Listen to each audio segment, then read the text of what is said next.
Welcome to the Get Sacred podcast. I'm your host, intuitive life coach Melissa Elysian, and I'm here to teach you how to create more money, more love, and more sacred success. If you're ready to create a lusciously abundant and pleasure-filled life, you're in the right place. Hey, love. Ooh, where do I begin? I usually record this podcast episode in the days prior or in the week prior to when I post it.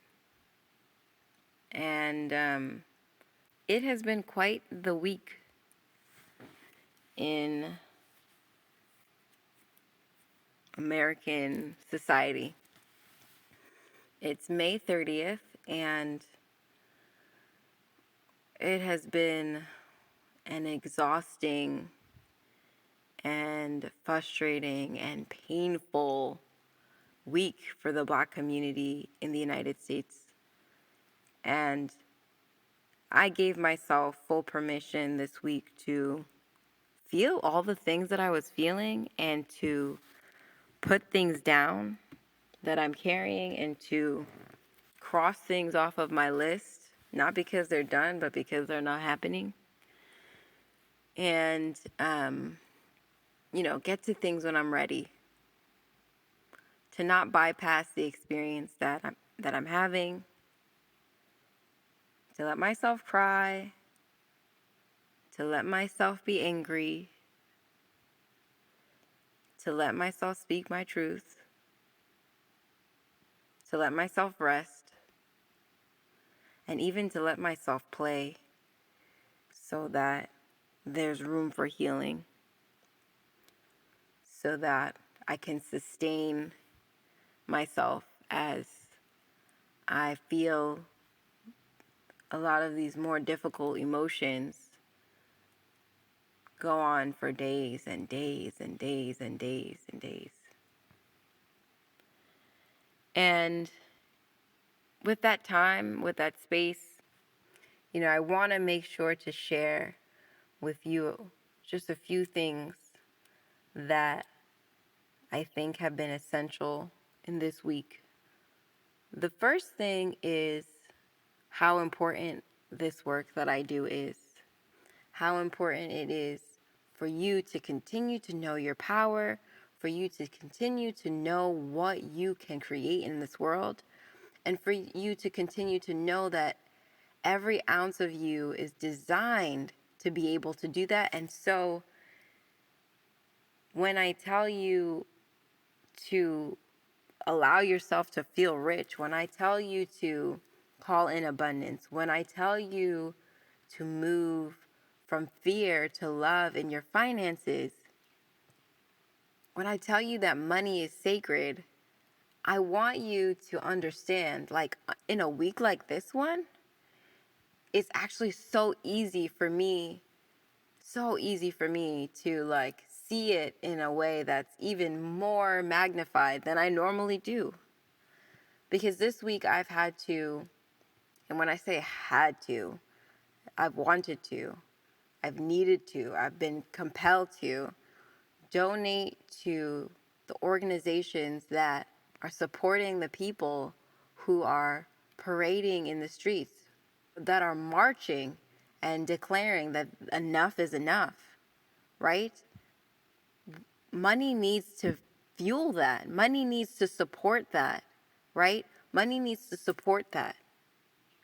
It baffles me how people can think that money is superficial when it takes money. You need money behind these movements. You need money behind these movements, right? Yesterday, I was reading a post about a store that had been looted, and I can't remember who I'm following, but she does well for herself. And in an instant, she said, hey, this store is having trouble. I need this, and I need this. Who is going to support me in helping this person move their store from a storefront to online? Who's going to help with the marketing? Who has the means to make this happen with me? and then it's done, right? And then a few people responded and it was done. We can do that. We can do that. This is not just about taking care of yourself and creating the life that you want, the luxuries that you want. That is all well and good, and I think it's beautiful, and I want you to have that with all of my heart and soul. But when you have that, what you get to offer in your surplus, in your extra, in your bounty, in your overflow is incredible. You get to impact communities in a beautiful way, and you get to support movements. You know, one of our greatest frustrations, I think, as Black people in America, and I think anyone who finds themselves in a lower class or middle class, even in the beginning parts of the upper class, you can feel what it means that our country values corporations over people. And how did that happen? That happened through money. It did. It was the choice of money for people who had it to use that money for their power, right? And you have the capacity to create wealth and money and oppose that.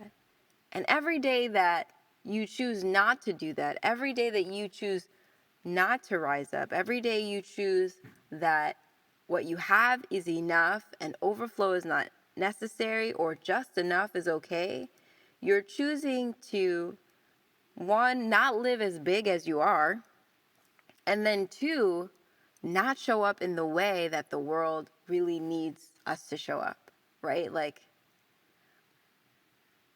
Sean King, who every time one of these atrocities happen, and we have had several in the last few weeks, he has a hotline.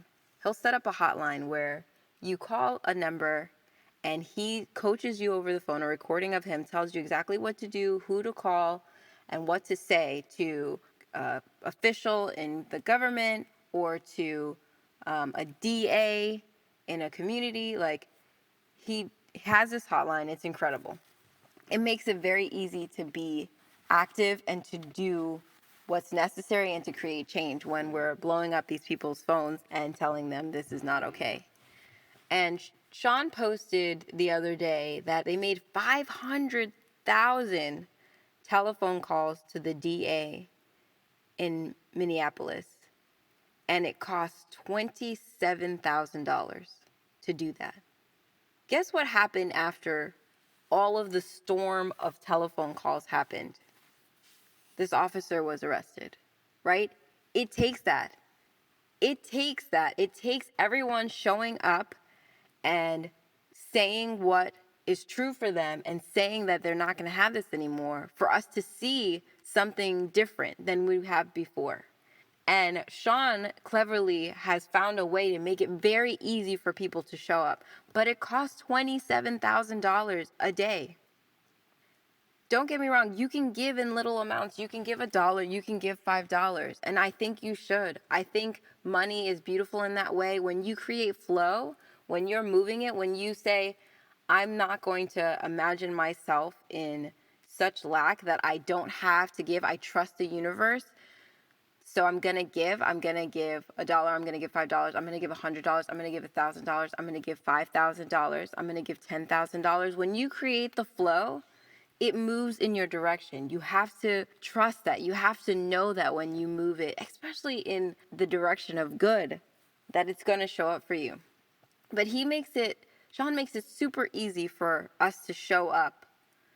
I've used the systems that he's had before to speak up about injustices in the world.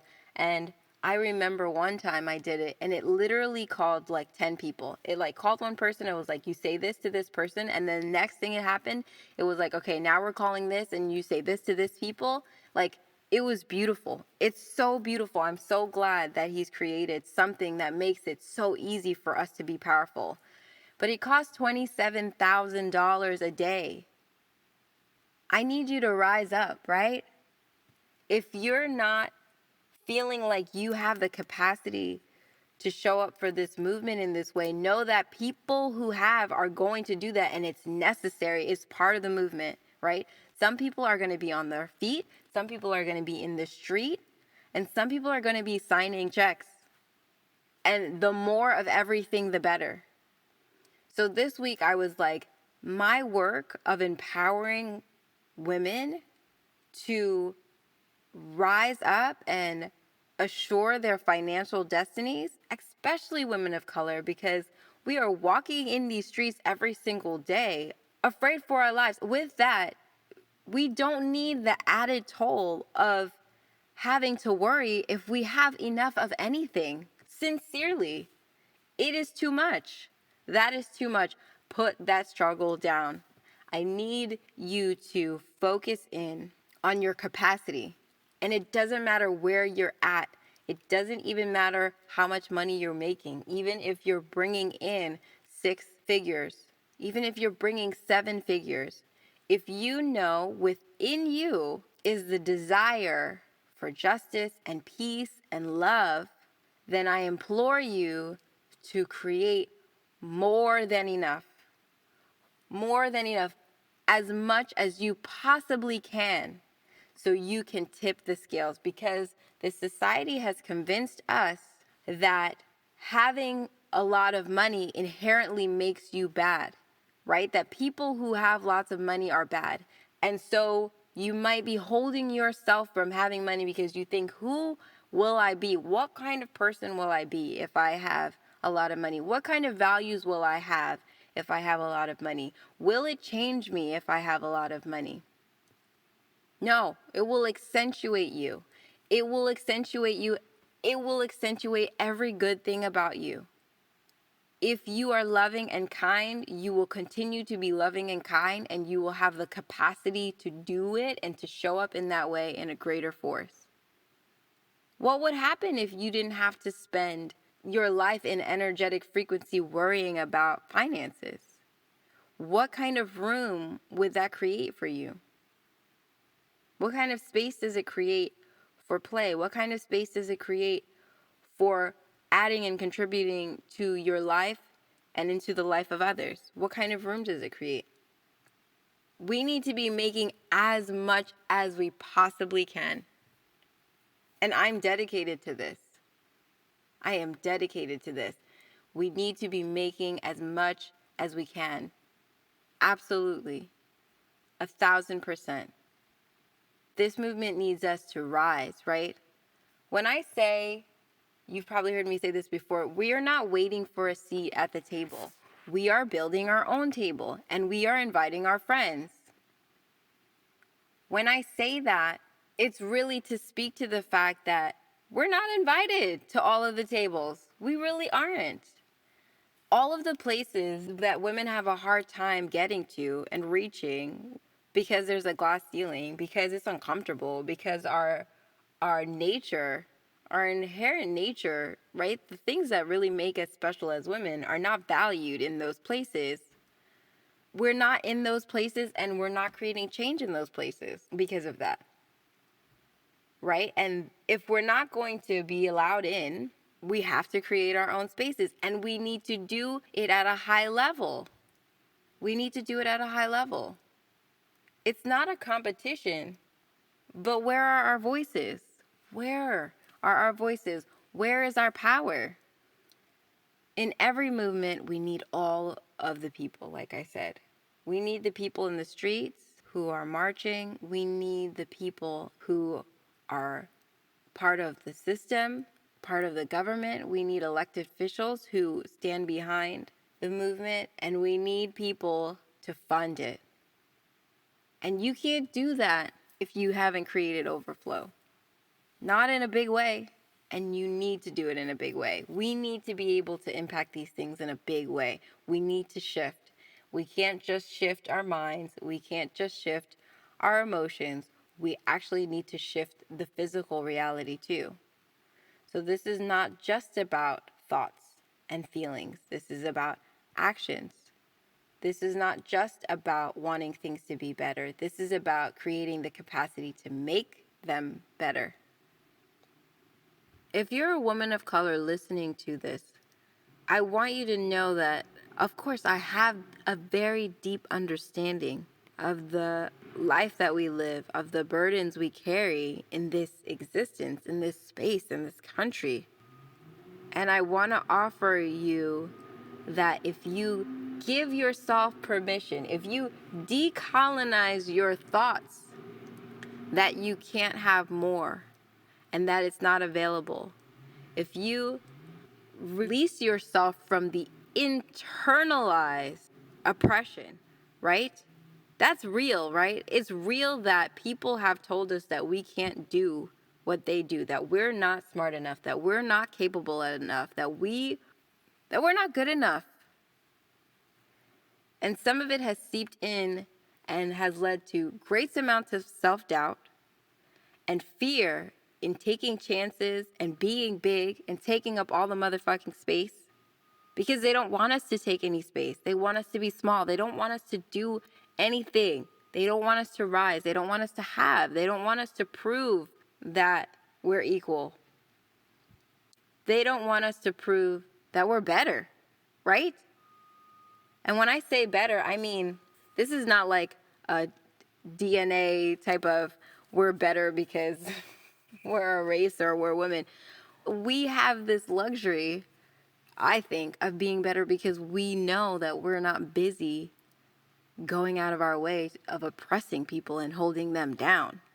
I mean, seriously, you need to take up all the space. You need to give yourself permission to fail.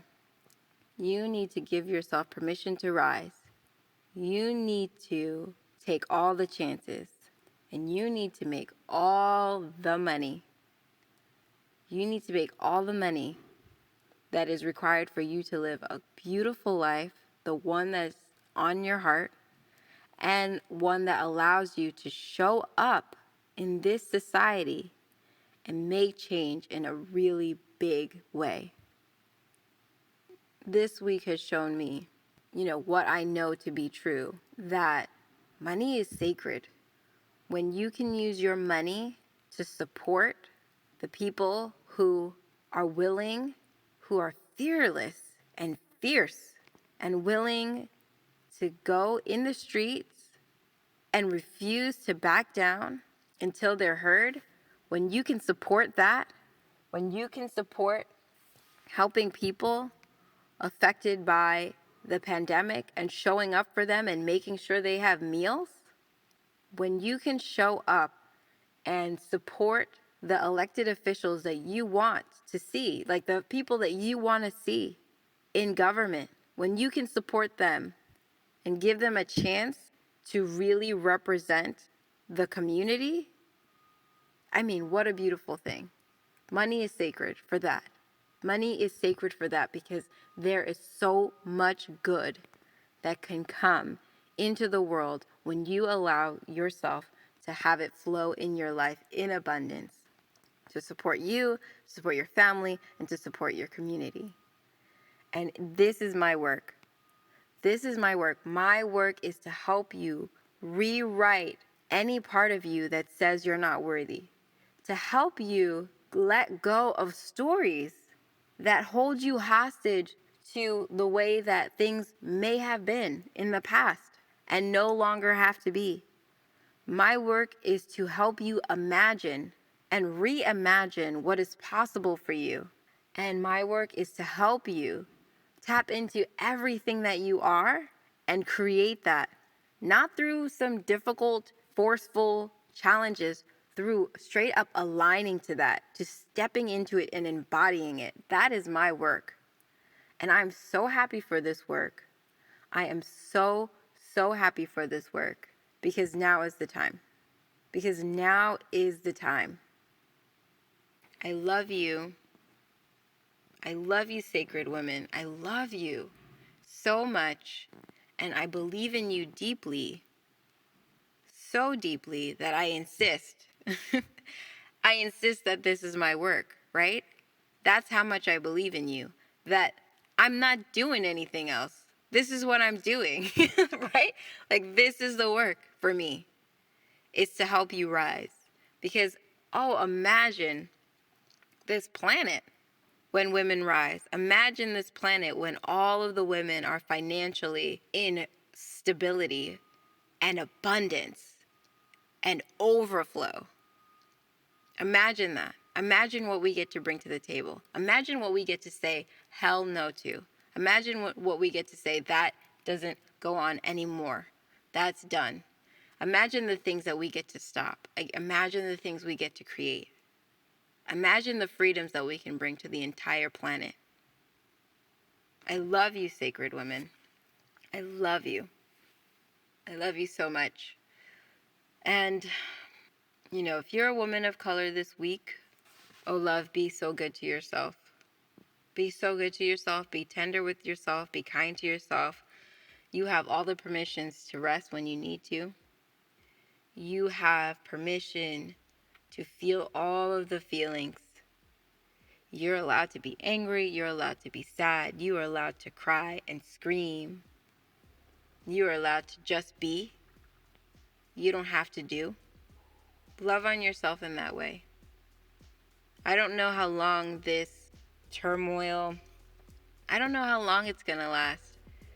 And we have to be here for it. We have to keep showing up for it. So in all the ways that you can be gentle with yourself, in all the ways that you can love on yourself, in all the ways that you can let yourself just be and rest and find joy, you should. You should. All right. I love you. Bye. Hey, love. Before you go, I want to invite you to join my program, 6 Figure Frequency. It's for sacred women who want to align with the energy of 6 figures or more. Go to melissaalesian.com/money to join.